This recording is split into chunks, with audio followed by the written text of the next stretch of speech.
Good morning. I'd like to call to order this regular Board of Directors meeting of Desert Water Agency, March 3rd, 2026. And this meeting is being held virtually and in person. The link and telephone option are provided for the public. In order to reduce feedback, please mute your audio when you're not speaking. And everyone's audio who's participating virtually will be muted to reduce feedback during this meeting. And then everyone in the boardroom, please mute your electronic devices. And for discussion and questions, I will call on the directors in the following roll call order: Director Bowman, Director Gracia, Secretary Treasurer Ortega, Vice President McKenna, and then myself. And all votes will be conducted via roll call. And now I'll ask Director Bowman to lead us in the Pledge of Allegiance. I pledge allegiance to the flag of the United States of America and to the republic for which it stands, one nation, under God, indivisible, with liberty and justice for all.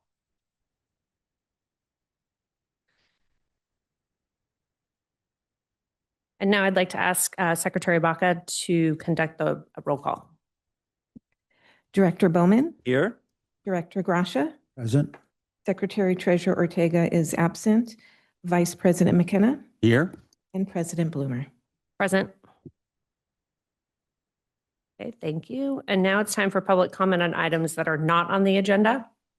Members of the public may comment on any item not listed on the agenda, but within the jurisdiction of the agency. Speakers are requested to keep their comments to no more than 3 minutes. As provided in the Brown Act, the board is prohibited from acting on items not listed on the agenda. And then have we received any comments via email? No comments have been received.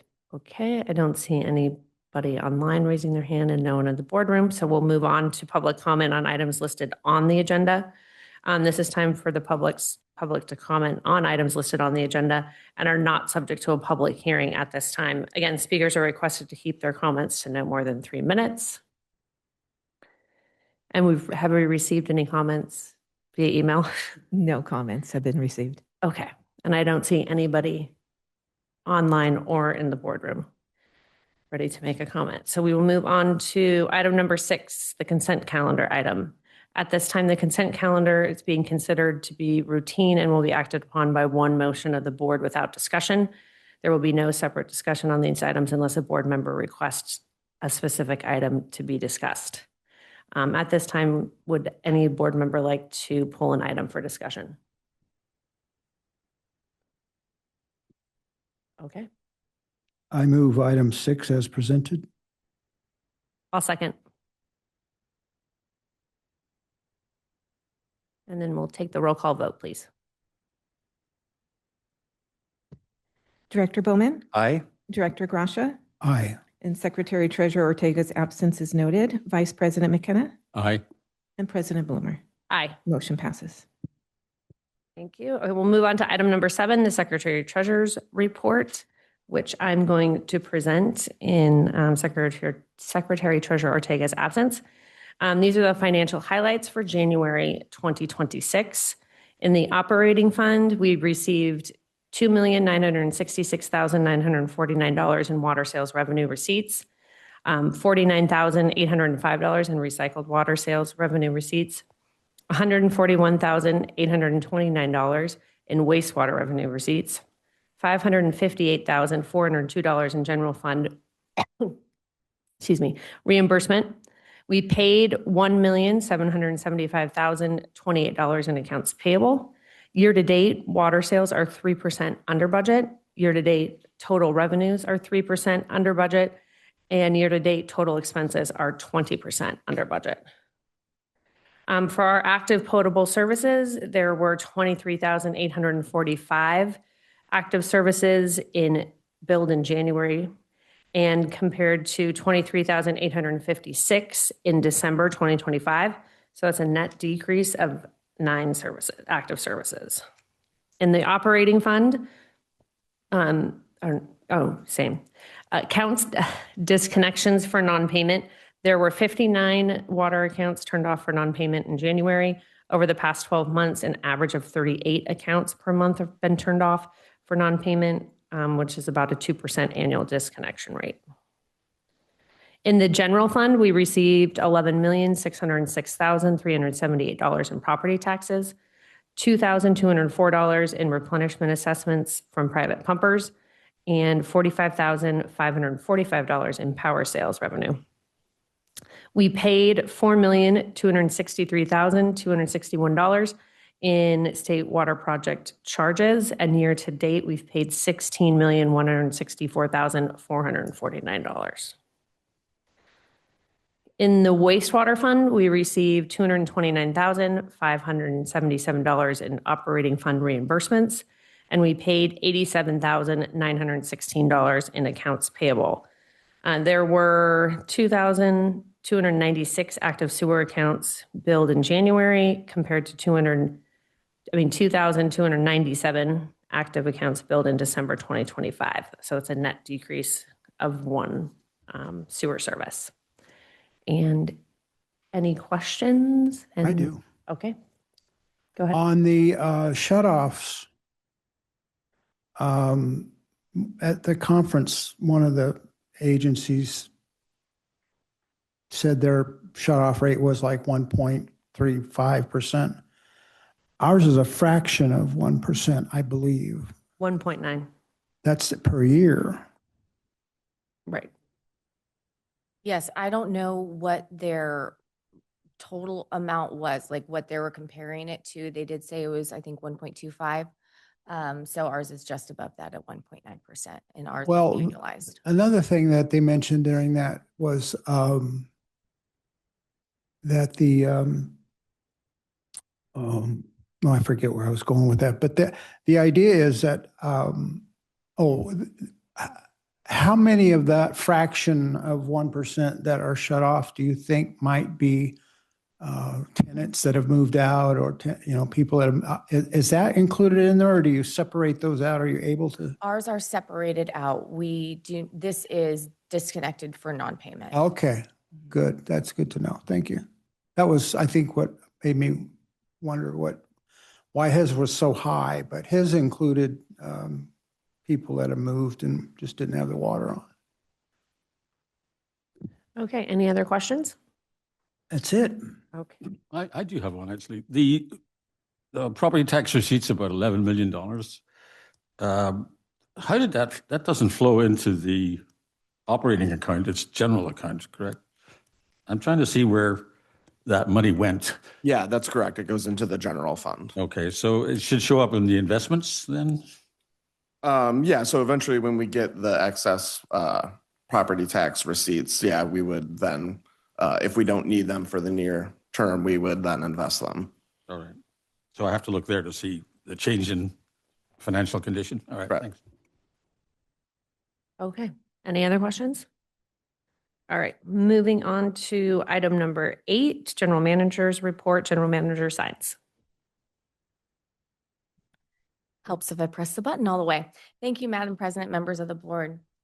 So the first item we have on the general manager's report, which while we had a rather abbreviated rest of the agenda, our general manager report is quite extensive. We have had a lot of things going on. They just haven't accumulated up into discussion or agenda action items, but we do have substantial updates here for you. The Sites Reservoir Project, in preparation for the State Water Resources Control Board issuance of the draft water rights for the Sites project, the Sites project continues to advance the project towards that investor commitment period, of which, of course, we are waiting for that draft water right, which is one of the key components to be able to enter into that investor commitment period. So this has been delayed. It was originally anticipated to receive that around the end of November, and it has been delayed until this point. And hopefully at some point in time soon, we will receive that, because then we will be able to close up this planning period along with other key critical items that need to be completed to enter into that investor commitment period. Each month that water right delays, that investor commitment period is pushed back another month. So hopefully by the end of this month, we might hear something more. The Sites Project Authority just recently sent a letter urging the issuance of that draft water right. But Despite that, the authority continues to advance the project. And at our Sites Reservoir Committee and Authority Board meeting on Friday, February 20th, we received several large updates on items. The first of being the project labor agreement, of which you have heard of in recent board meetings as well. As you recall, the Sites Project Authority awarded the construction manager at risk, otherwise known as a CMAR, for the construction package for the roads and reservoirs, and to Barnard Construction in January 2026. And a part of that needed to be awarded to then be able to negotiate the project labor agreement, the PLA. And the construction package is anticipated to require about 4.4 million craft hours over the course of 7 years. And approximately 93% is represented by the Building Trades Council, who have been actively participating in the PLA discussions. The remaining 7% is represented by the North Coast State Carpenters Union, the NCSCU, and they to date have been unwilling to engage in meaningful PLA negotiations despite multiple outreach attempts by Barnard Construction. However, in order to maintain progress, the BTC and Sites Project Authority have, Barnard Construction, BTC and Barnard Construction have incorporated into the PLA provisions the same provisions that the NCSCU has agreed to in prior PLAs, and are also preserving the ability for them to sign on at some point if they so choose. And that is the desired path forward, is to have a unified PLA with all trades that are participating in the project to sign on to that PLA. That is ultimately the preferred outcome. However, there is an alternative pathway that exists in order to ensure labor stability on the project should NCSCU decline to sign the PLA.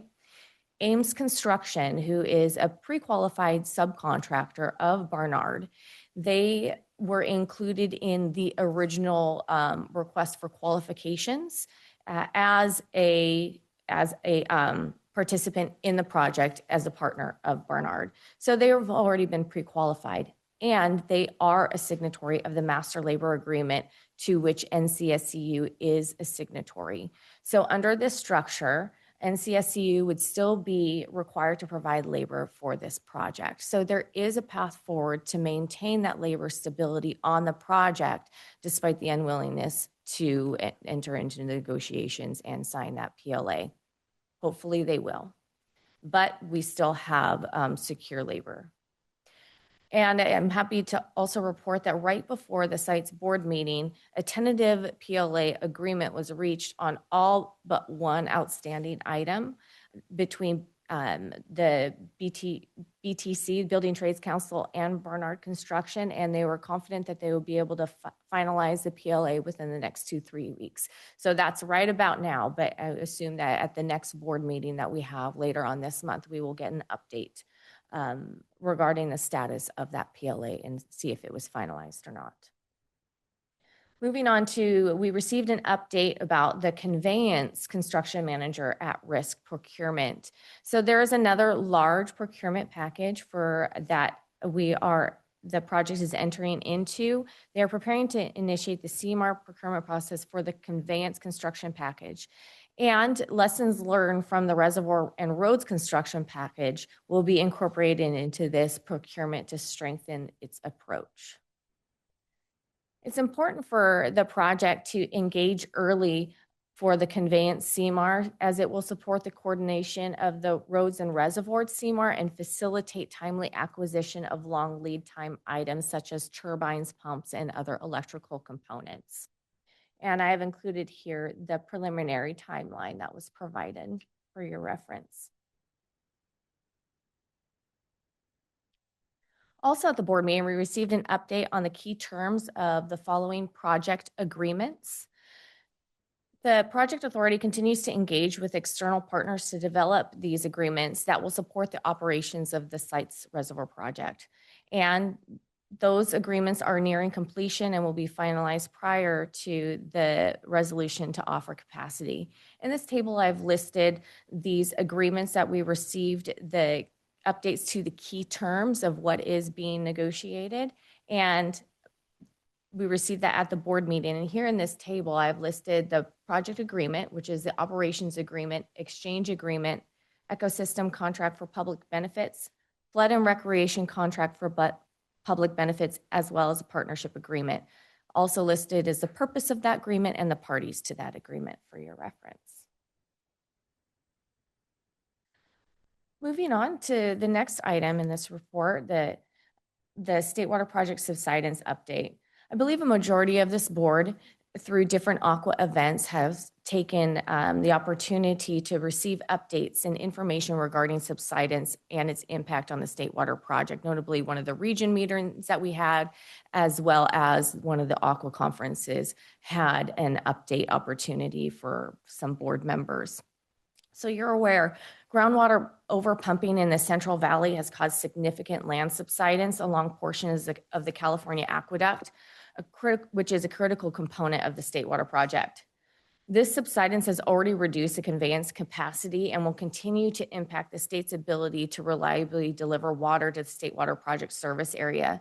Current estimates do indicate that necessary repairs will cost about $3 billion over the course of 20 years to address this subsidence issue.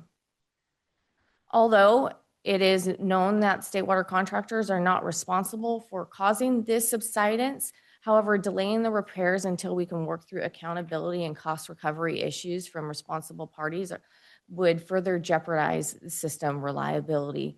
So as a result, state water contractors have made addressing subsidence one of their top long-term priorities.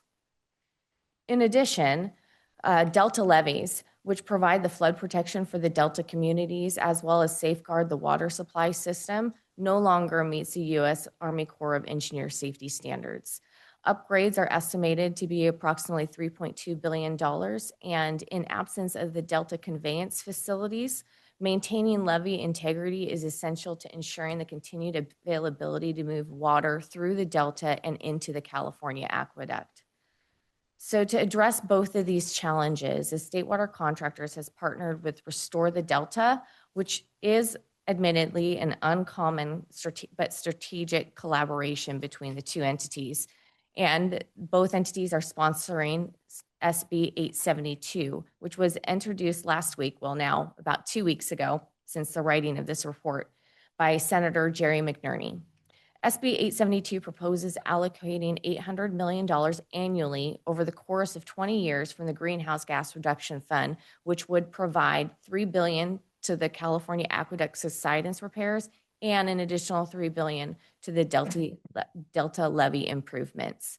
If this bill is successful, Desert Water Agency could see a reduction in charges that otherwise would have been applied to the State Water Project statement of charges of up to $40 million over the next 2 decades for subsidence repairs.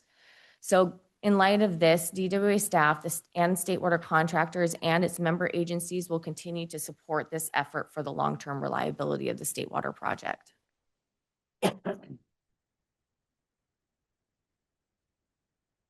I also have an update on a notification regarding the State Water Contractors 2026 policy platform.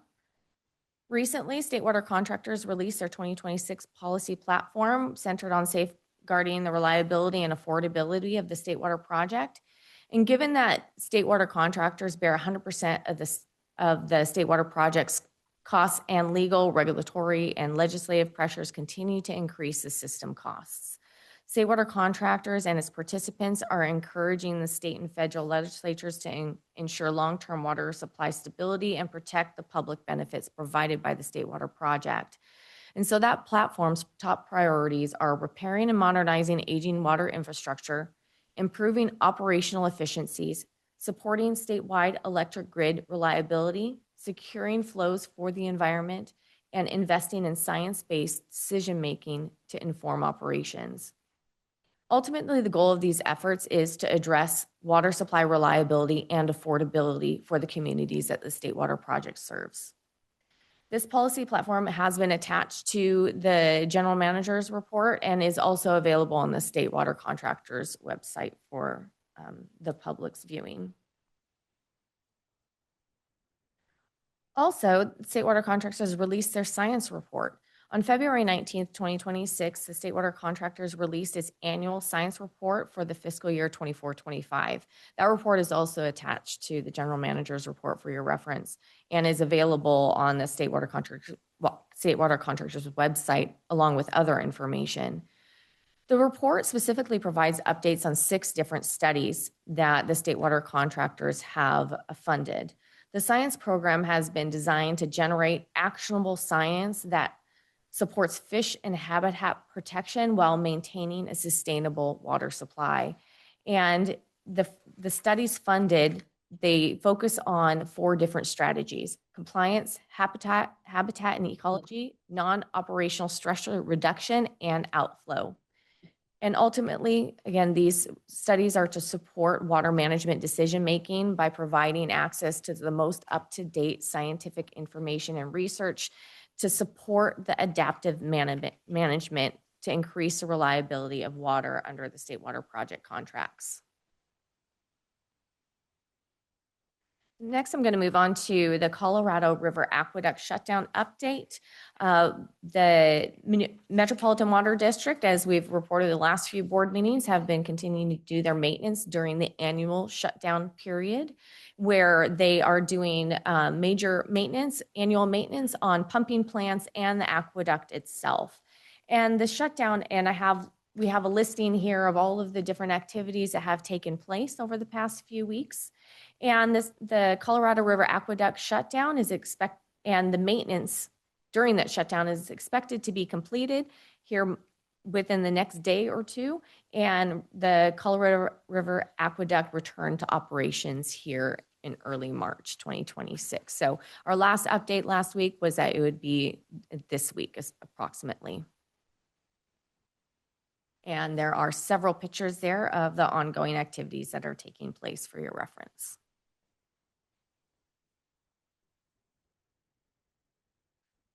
We have a public workshop that is coming up to discuss the Water Year 24-25 Sigma Annual Report. The Indio Subbasin Groundwater Sustainability Agencies will be hosting a virtual public workshop on the Indio Subbasin Annual Report for Water Year 24-25 on Wednesday, March 11th, 2026 from 11 a.m. to 12:30 p.m. The annual report summarizes groundwater conditions and the implementation status of the projects and management actions in the Indio Subbasin. And the login information is here, listed here, if you would like to attend, and also is available for any members of the public to attend as well. And for our system leaks, over the course of, since our last board meeting, we had a total of 12 leaks, which utilized 76 labor hours for the repair of those leaks. And with that, I'm going to pass it off to Director of Public Affairs and Conservation Meetings and Events, Director Lort. General Manager Sines. Good morning, President Bloomer, members of the board. Just a few quick highlights from a lengthy list of meetings for a short month. As you can see, the legislature is in full swing. There's quite a different few legislative meetings from the state side as well as the federal side, as well as a few different Aqua State Legislative Committee meetings. Additionally, Conservation has selected a vendor for the AMI portal, which would be Vertex One. So conversations with them and their scope of work has begun. And additionally, we continue to work with Streamline for updating the website, the agency's website, with an anticipated go live date of April/May. Additionally, I did a presentation for Leadership Coachella Valley's class. I was joined by my counterpart from Burtech, and the panel was Reduce and Reuse. And we also had a meeting with the Friends of the Desert Mountains and discussing different partnerships and creative ways that we might get conservation more prominent in the community in light of making conservation a California way of life. And then lastly, on Friday, I provided comments on behalf of DWA at the Delta Stewardship Council hearing for DWR's certification of consistency filing for the Delta Conveyance Project. Thank you. Thank you.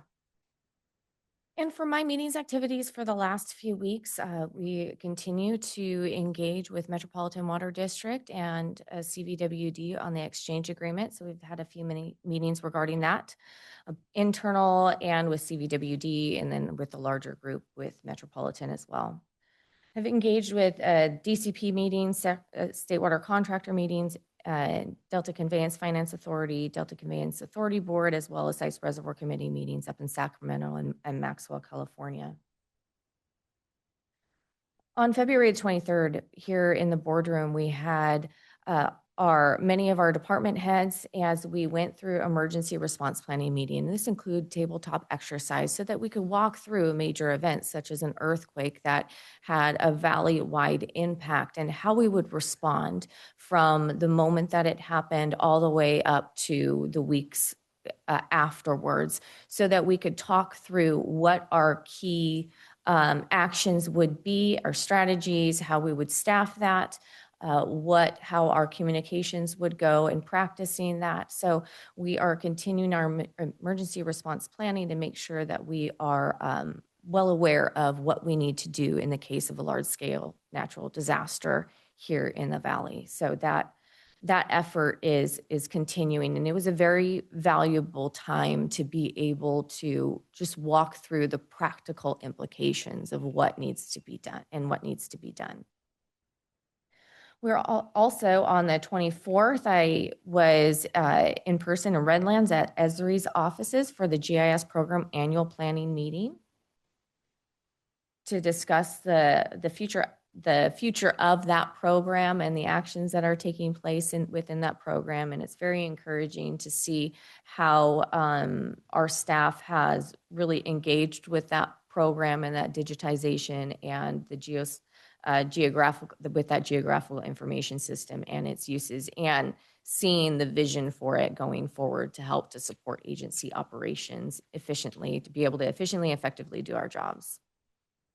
We've also had a meeting with 690 Industrial Place lease for negotiations. And so the hope is that within the next few weeks, we'll be able to wrap that lease up and bring that back to the board for discussion and ultimate approval. And also as attendance of the Urban Water Institute Conference, as well as we have continued to meet with the Agua Caliente Tribe, City of Palm Springs, and Desert Water Agency staff regarding the recycled water project concept. And so we had that meeting just the other day. So that is the talks regarding that are continuing. And with that concludes my report. Be happy to take any questions you may have. Any questions, Director Bowman? Yes, when when the Indio Sub-Basin report is going to be discussed, do you know, are they going to archive that on YouTube or anything? So when you're saying where it will be archived, are you saying the actual meeting itself or the document that is then produced out of that? There's going to be a Zoom type meeting. Will that be recorded? I'm wondering. I am actually not aware, but that's something that we can look into and find out for you. All right, Director Grasha, any questions? Just to follow up on that one, there is a conflict, I believe, with another, I think the Colorado River Board meeting is in conflict with that, so I'm planning to go to that. But just that I found his comments interesting because I ran into that conflict. I do have one question on the sites project. When I was following along with the meetings, they were either just getting ready to start or they were on their way through the process of land acquisitions. Are you aware of where they are along that line? I can't imagine they're done with that part of it. No, land acquisitions is not complete. They have begun acquiring key parcels that are surrounding key infrastructure and for access that they need and for other studies that they need to do for mitigation and everything. So they're in the process of acquiring land. Some land has been acquired, other land is in the process of being acquired, but that is also scheduled out throughout the years of when they need to acquire the land. But it is a long-term project to acquire that land, yes. My concern is we're going to be asked to kick in, it looks like pretty soon. And I would think that would be something they'd want in the rearview mirror before we started shipping cash, and that, that's a lot of dough to send up there when they don't have all the land and. Yes, so there is a long-term acquisition strategy, and I can provide a better update on that in the future. All right. Thank you. That's it. Okay, Vice President McKenna. Just one thought on the Sites Reservoir. When we went up there, I remember they were building a bridge across the new reservoir to connect the communities on the west side with Maxwell on the east side. And my thumbnail cost estimate was about $100 million. And it was necessary to get local approval for the project. But that $100 million is built into the cost. It's an infrastructure cost. It's not a Sites Reservoir cost. I wonder, has the Sites Board looked at some of the source for funding that $100 million and looking to us for our 2.5% of that? There are elements of the project that would not initially, at first glance be able to say, oh yeah, that's a reservoir cost and that's a water cost. But they are costs of making a viable project.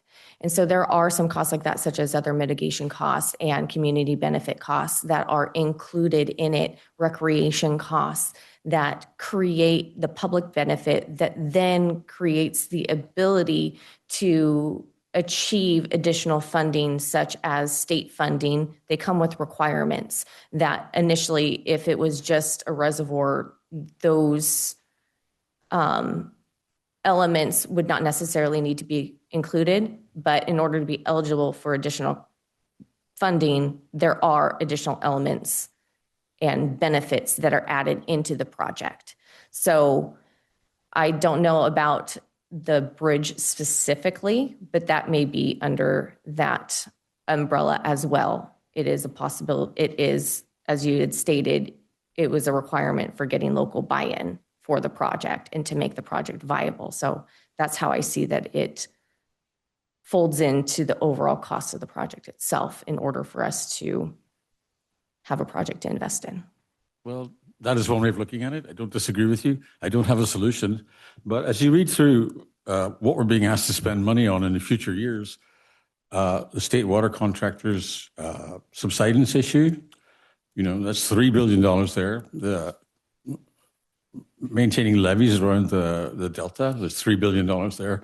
These are very significant sums of money that don't really belong on our account. We didn't cause that subsidence. We don't cause the inadequacy of those levees.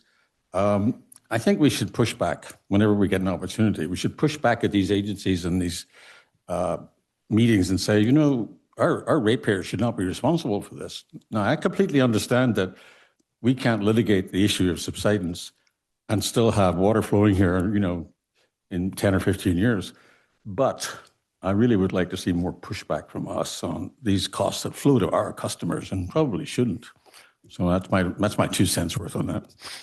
Yes, your comments and concerns are definitely heard, and they are shared, not just, with here at staff, but also at the larger state water contractor participants.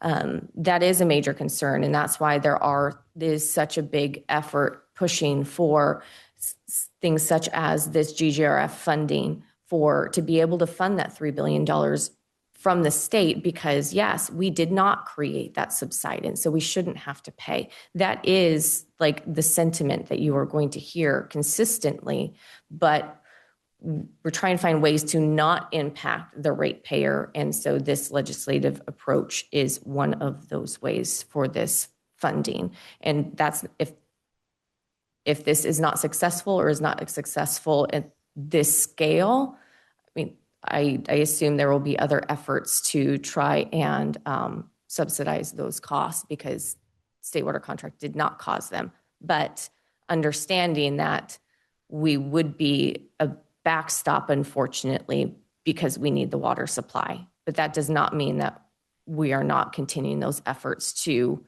receive funding from other sources because we did not cause it. That's good to know. I appreciate that. I just wanted to vent on that. Okay, I do not have any comments or questions, so we'll move on to item number 9, director's reports and meetings and events attended on behalf of the agency that are compensable. Director Bowman. Yes, on February 24th, I did my cybersecurity training. On the 25th, Agua Caliente Water Authority had their board meeting, and it was a short one, primarily discussing the Bellar Greens permit renewal, and was universally or unanimously approved, and that's pretty much it. Okay, thank you. Director Gracia. I have a couple of things to report out and on February 17th, Coachella Valley Water District held a special meeting on their capital improvement projects budget. That was Carrie Oliphant's last presentation. The Colorado River Board meeting on the 18th, and that went on a couple of hours, very intense. Like I expected, they talked a lot about what had happened when they were in Washington. And the thing of note, I think, mostly was that they have 5 states in agreement and 2 holdouts. And I think it's Arizona and Utah, but they didn't say that, so I shouldn't report like they did. So just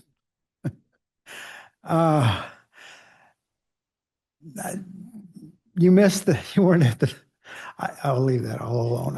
I'll tell you privately what I think is going on, but I'll tell you.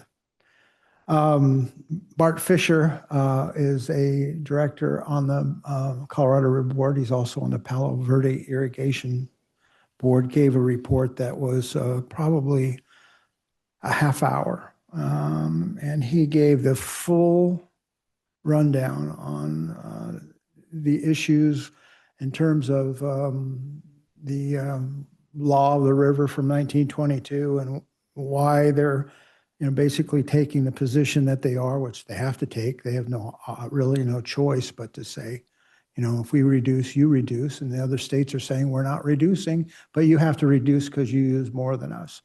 And it is really quite odd that they would take that position. But I believe the reason for it is they want litigation. Utah and Arizona want, for their own interests, to open this up because all 7 states have basically the compacts reopened, and they're going for it. The other night, the President of the United States mentioned during the governor's national dinner that he was going to support the fixing of the Great Salt Lake, which takes somewhere between their ask is 800,000 acre feet. Their need is 16 million acre feet. To be able to start getting the numbers at the same time, it's becoming clear that the funding for the Salton Sea Authority is evaporated, and it appears that this is part of what's going on between all these government agencies. And the president is on board with sending water to Utah. So that's a big problem for us, I think. So we'll have to see how that works out. On the Aqua Regional Briefing on the 18th, which I had 6 minutes, that I got home 6 minutes after the Colorado River Board meeting to get tuned into the Zoom for, that was quite exciting. I made it, but the Aqua Regional Briefing was on the subject of essentially how to make inroads with all these gubernatorial candidates. And I think from Region 9's perspective, we should stay way back and just let it. I think the whole thing, they ought to just see what happens. You know, you start even reaching out to someone, you know, it will be seen by whoever wins as being, you know, showing favoritism. You know, you weren't with me from the beginning because you reached out to everybody. It can be very dicey. And my recommendation to Aqua is just to stay out of it. Region 9, the leading candidate for governor happens to be from our region. And, you know, who knows what's going to happen with that. You know, most people will say that, you know, that guy doesn't have a chance and whatnot. But anyway, I think the future president of Aqua already has an ongoing relationship with that candidate that might prevail, could be leading. So probably Region 9 should play that very cool. I don't know why it's not showing up on my note. Here we go. CVWD meeting on the 24th, regular board meeting. Peter Nelson announced his resignation. At some point in the future, which isn't really a resignation, if you know, understand. You have to give a time specific for it to be ironclad, but it looks like he'll be out sometime next month. It sounds like maybe I should stay out of the politics, but I got to tell you, it's some fascinating stuff going on over there. And, I wish everybody good luck and well wishes as that appointment. You know, it's like a death wish, appointing somebody. Anyway, and then we have the Urban Water Institute. Started on the 25th and went through the 27th. And they had a Colorado River update at their last little item that they did on the last day, and which I believe supports my, you know, contempt for the two states that are holding this up for nefarious reasons, really. And so we'll have to see how it goes. But interesting people negotiating, and when you already know, you know, where they're kind of coming from, it makes it more fun. When you're sitting there and you don't know anything, it's like, just a bunch of words. But when you know what's at stake, and it's fascinating. Now, Peter Nelson serves on the Colorado River Board as CVWD's representative. He will continue to serve until they decide on a replacement on they have to make a recommendation to the governor, and then the governor officially appoints if he approves. So there's a lot going on, and that's my report. Okay, thank you. Vice President McKenna. Well, since the last meeting, I spent February 23rd through the 26th in Washington, D.C. at the Aqua Spring Conference. I would like to report that the federal government is running smoothly and efficiently, but I am not able to report any such thing, probably never will. I think my main takeaway was a great deal of attention now on the Colorado River. In fact, I think the quote of the week went to a congressional staffer who told me the situation is fluid. But it's certainly not encouraging. I really don't know where we're going to end up with that. I think California will take a massive haircut on the Colorado River allocation because the water is just not there. Other things I could comment on.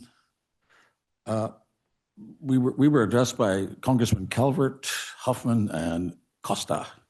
All three of them have really good understanding of water politics in California. I don't agree with Congressman Calvert on much, but he's very solid on water issues.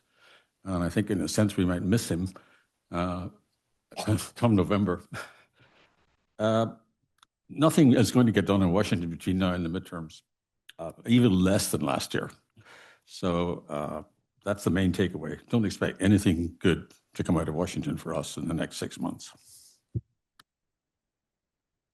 Okay, thank you. I also attended on February 18th, the Aqua Region Update. And I also was in Washington, DC, and echo Vice President McKenna's comments. We were both talking about how the sentiment across all of the speakers was nothing's really going to happen until after the midterms. So just sit tight. But they did, once again impress upon us that if you do have certain issues on certain things, definitely make the time to meet with them and let them know what your issues are and how it affects us locally here. We were also there for the State of the Union, which basically shut down the entire downtown area, and you couldn't really get around. But it was good to be there, and it was a good trip. February 28th, I did my cybersecurity training. And that is it. And we'll move on to director's comments and requests. Director Boatman. Yes, thank you. Most know I was away on a little vacation last month, and we were on the island of Bonaire. And I was talking with a guide, and I said, "What are those two towers out there, big water tanks?" At least I believe they were water or oil or something. And he says, "Yes, that's our desal plant." Something I did not know, that the ABC Islands, Aruba, Bonaire, and Curacao, are desert islands, and the majority, if not all their water, comes from desal. And I thought, good Lordy, without that technology, those islands would be really rough. And then I came over to the parallel here in the Coachella Valley. Without our imported water, we wouldn't have a Coachella Valley. And so all of our discussion on the State Water Project, all of our concern about the Colorado River is totally justifiable. And I'm glad that our staff and we as a board are having our eyes on it. But it was fascinating. I did a little more research. The people that live on Bonaire pay at least 2 times more than we do as residents in the Coachella Valley for their water. Okay, thank you. Director Grasha, any comments or requests? None. Okay. Vice President McKenna? Just one that came up a lot in Washington, and that is this issue of golden mussels. Golden mussels sound like a good thing to begin with, but they're definitely not. And they have populated the State Water Project. I know. You will hear more of that, I'm sure, but we should all be tuning into this new threat to our water supply, the golden mussel. Thanks. And I do not have any comments or requests, so we will adjourn into closed session for conference with legal counsel on existing litigation pursuant to Government Code Section 54956.9 D1, and also exposure to potential litigation pursuant to Government Code 54956.9 D2. And we'll meet in the conference room at 9 o'clock.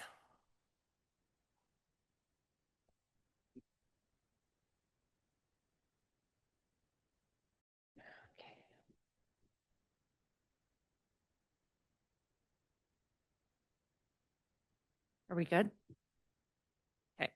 I'd like to report we've returned from closed session with no reportable action, and we will adjourn this regular Board of Desert Water Agencies meeting. And see you in a few weeks. Ta-da, ta-da.